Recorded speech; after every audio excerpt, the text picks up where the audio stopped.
uwa ke ko abu ba kalle na ne ashe kai zan kira mun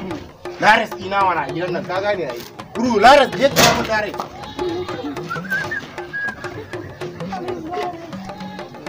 ka ga wannan dan iskan uban dan iskan uban na dan nan fakari ya fito ba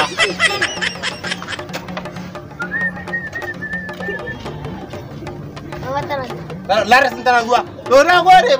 ba wannan ka gane ba wannan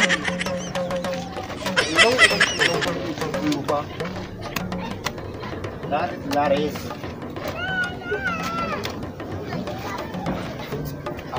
Tahu ba? Laris ne. Laris ya je ina shigowa gari ko wani ce ba wanda ke so in gani kamar ki. Kin gane ai. Allah ina so in shigo nan gaba ɗaya na rikice ce. Laris ne yana gaba ki ga wannan yi ne sun bane. Ai ina zuwa can na don yaro ya kusan din ne ya wayar da ni. Allah wallahi Laris ya wani uban nan gidan kawo baban ni to kai ki san baban nan gidan din da kawo ya ku to har baban nan gidan Laris ya labari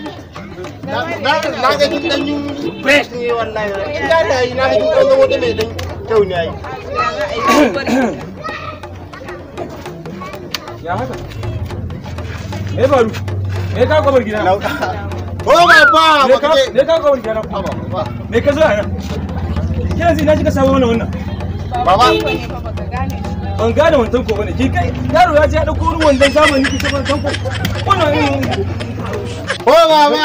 yanzu fi sabilillahi wa rasul irin cin mutuncin nan ki duba irin yaran da zaki kawo na zamani irin wannan baba tanko ne fa baka gane shi wani tanko kuma awa wallahi tanko din kai tanko ne sunan ka dan wani gida ne kai dan gidan man Jafar ka gane wannan manja ka ga na sani sunan ba Jafar ba na san irin wannan kar na ƙara ganin ka kuma in kika ƙara kawo mun irin wannan hawa wallahi zan saba miki wai ba wallahi saba miki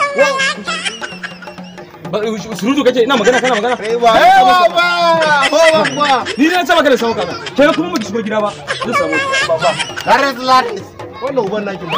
ya guri ba wannan naki sa Laris kana manta da wannan tsohon kai tanko Laris tawa ba na ciki shiga gida ba ba ce ki shiga gida ba ki shiga